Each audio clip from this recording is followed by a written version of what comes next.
Welcome back. Congress remains deadlocked over funding the Department of Homeland Security after Senate Democrats blocked a bill to get the operations moving again as the shutdown stretches into now day 13. Democrats say they will oppose any additional funding of the department without stronger oversight of federal immigration officers. The impasse also stalling a Senate vote on the Save America Act, the president calling on Congress to pass the legislation, which requires proof of citizenship to vote during his State of the Union address Tuesday night. Joining me now is Tennessee Senator Marsha Blackburn. Senator, great to see you. Thank you so much for being here. And is there anything that you can think of that could break this stalemate and open up the Department of Homeland Security? The Democrats need to realize that 35% of the Homeland Security budget is FEMA. And Maria, as you know, there was an ice storm that came through Tennessee, and now there is a big snowstorm that hit the East Coast, and people are needing FEMA. FEMA cannot do their job until the Democrats say, all right, we're going to go ahead and fund it. ICE is funded. ICE is going to be funded through 2029. We've already had that vote. But right now, they are keeping FEMA workers and TSA workers from a paycheck, and their services are needed. So, well, you know, they're not hurting. Yeah. They're not hurting ICE. Right. No, I understand. But, you know, I mean, at this point, they want to see something in terms of movement on the Department of Homeland Security. I mean, what do you think can happen to actually get things moving again because of exactly what you just said? FEMA, as well as Secret Service. How about Secret Service is also impacted? That's right. That is right. But see, the Democrats keep moving the goalposts. They want one thing, they want another thing. The White House has given them alternatives. You also had negotiations. You're not going to please them. This is more of their antics because, as they proved at the State of the Union, they are going to put illegal aliens before U.S. citizens when it comes to their decision-making. I thought President Trump calling them out was incredibly powerful. And Maria, if you're not going to uphold and defend the Constitution and defend our nation against enemies, foreign and domestic, that is the oath that you take, then all of this other stuff, it is Trump derangement syndrome. They have a terminal case of this. You're never going to make them happy. I think it is time to keep putting these bills on the floor, calling the vote, and letting the American people see how out of control they are. Well, I was there in the gallery, and I was sitting behind Erica Kirk and behind the mother of Irina, the woman who was stabbed to death on the train. And I just couldn't believe, I mean, she was sitting there crying hysterically, and the president calls out Irina and tells her mother how saddened we are for the loss of her daughter, and they didn't stand for that either. And we were clapping for Irina's mother. She was in tears.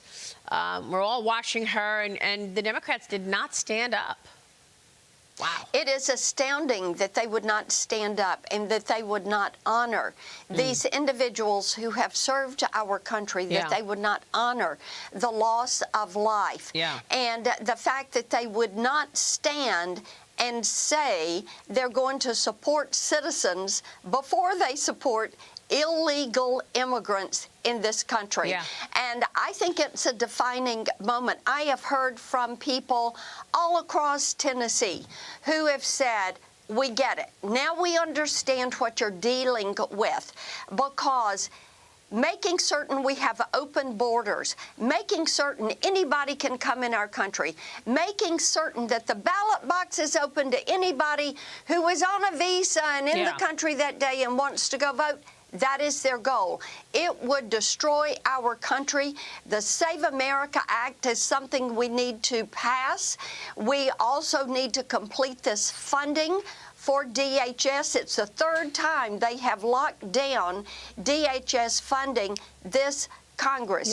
You're not going to make them happy, so let's just roll on. Well, by the way, you know, the funding of the entire government, you know, putting DHS aside, but the funding of the rest of government, ends in September, at the end of September, right before the midterm elections. So you've got, you know, guaranteed, you know, chaos, potentially, if in fact you've got another fight. But I was surprised that President Trump brought up insider trading.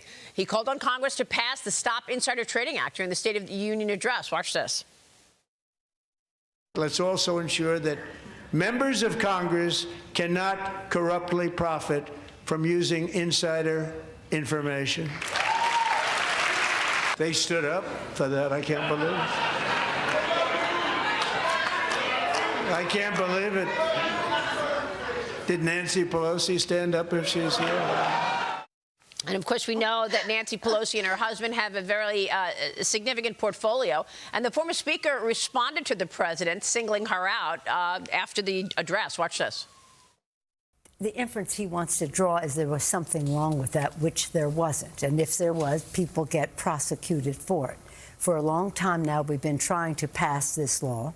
It doesn't have, now it has more support than it had before. And Elizabeth Warren stood up and applauded. Elizabeth Warren stood and applauded tonight when the president talked about it. Well, we all did. I did too. Senator, what was your reaction to that?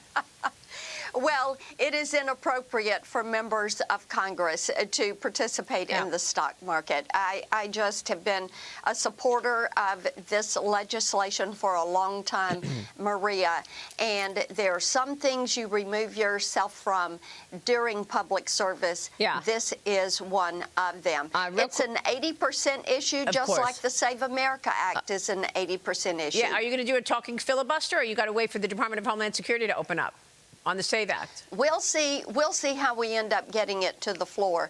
But the point is the American people and the president. And by the way, the president did a magnificent job the other night laying out the agenda and showing where we were a year and a half ago and where we are now on the road to recovery from all the Bidenomics and all the shenanigans. Well, don't forget, when you talk about shenanigans, don't forget about the weaponization. The FBI fired at least 10 agents just recently after the agency discovered that Joe Biden's DOJ in 2022 requested and obtained phone records of both Kash Patel and Susie Wiles while they were private citizens. The subpoenas happened in connection with the federal raid of President Trump's Mar-a-Lago home under Jack Smith's investigation.